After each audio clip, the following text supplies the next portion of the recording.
Bonjour, sujet d'actualité oblige, aujourd'hui on va parler de vacances. Et oui, parce que vacances et vacances au pluriel, ce n'est pas forcément la même chose.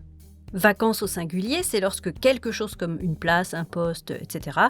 est inoccupé, vide, qu'il n'y a personne pour s'en occuper ou qui y est installé. C'est aussi pour ça que dans les films américains, les hôtels annoncent vacancy quand il y a des chambres libres ou no vacancy quand c'est complet. Ça vient de la même racine, du latin vacare, être inoccupé, être vide, avoir le loisir de.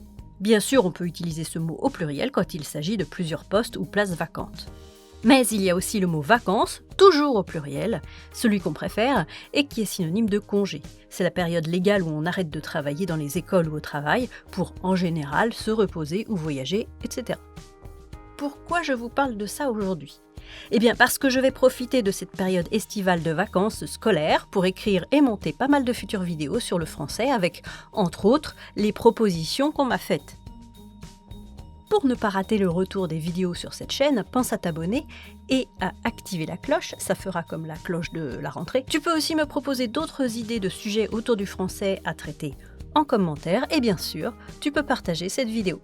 À bientôt et peut-être bonnes vacances!